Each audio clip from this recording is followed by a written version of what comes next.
Este hombre, simplemente porque la cuchara no le funcionaba bien para comer, partió una cuchara de metal en dos con sus propias manos. Sin embargo, ante esta actuación pasmosa, los que estaban a su alrededor se mostraron completamente indiferentes, porque sus pequeños trucos no eran absolutamente nada comparados con el Señor 2. Entonces el Señor 2 comenzó su propia demostración. La cuchara rígida se volvió flexible como un trapo con el movimiento de Kaiba. Al instante, el utensilio de metal se dobló por completo. Justo antes, había aparecido un guardia, interrumpiendo la conversación entre Baki y Kaiba. En esta prisión de máxima seguridad, todos los reclusos deben formar fila cada mañana. Ni siquiera Baki, recién ingresado, era una excepción. El guardia blandía su porra. Aquí los presos no tienen derecho a hablar, y mucho menos a conversar entre ellos. Pero mientras el guardia arengaba, Baki observó con asombro cómo el Señor 2 Kaiba bostezaba y se acercaba descaradamente al guardia. Luego, ante todos los presos, sacó un cigarrillo del guardia y se lo fumó tranquilamente.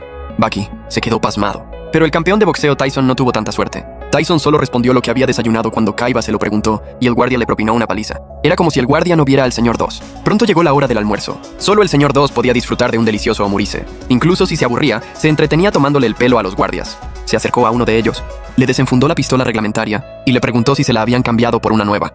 Pero justo en ese momento, una mosca se posó en la cabeza del guardia. El guardia se orinó del susto al instante. Pero el Señor 2 solo estaba bromeando para divertirse, y ese era su privilegio. Sin embargo, algunos, para obtener ese privilegio, desafiaban al Señor 2. El fornido luchador de sumo que tenía delante había competido en artes marciales mixtas en el sudeste asiático, ganando el campeonato mundial en solo unos combates. Fue arrestado y encarcelado por una pelea callejera que resultó en la muerte de su oponente. Entonces, el luchador de sumo comenzó su demostración.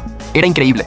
Había convertido una cuchara de acero en un tenedor solo con sus manos. Pero justo cuando el luchador de sumo se regodeaba, el Señor 2 sonrió levemente. Luego tomó una cuchara y comenzó su actuación. La cuchara de metal se volvió tan flexible como un fideo en sus manos. Al instante, la cuchara se dobló por completo. El luchador de sumo se quedó boquiabierto. Sintiéndose humillado, volcó la mesa de un golpe, tirando la comida encima del Señor 2. Los guardias acudieron rápidamente a intervenir.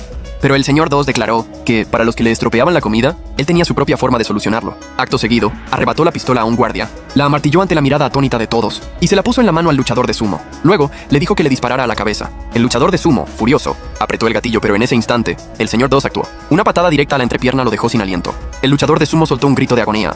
El Señor 2 comentó: "Te di la oportunidad y no fuiste capaz. A más de 7 pasos, el arma es rápida. A menos de 7 pasos, yo soy más rápido". El luchador de sumo se levantó con dificultad del suelo, pero seguía sin darse por vencido. En ese caso, el Señor 2 propuso enfrentarse en sumo, su especialidad. Luego se giró y ordenó a los guardias que prepararan un área. Rápidamente ambos estaban en una cancha de baloncesto. Para garantizar la imparcialidad, incluso había 3 guardias como árbitros. Al comenzar el combate, el Señor 2 agarró la cintura del luchador de sumo. Al ver esto, el luchador de sumo tampoco se contuvo. Agarró el cinturón de Kaiba e hizo fuerza con todas sus fuerzas para levantarlo. Pero por mucho que se esforzara, el Señor 2 no se movió ni un milímetro. Al ver que su oponente no daba más de sí, el Señor 2 contraatacó. De un manotazo en la cara del luchador de sumo, le perforó el tímpano al instante. Luego se arrancó un cabello. Lo retorció hasta formar una aguja larga y fina, y la introdujo en el oído del luchador de sumo. Con un leve giro de sus dedos, el cabello se enredó en la cóclea del oponente.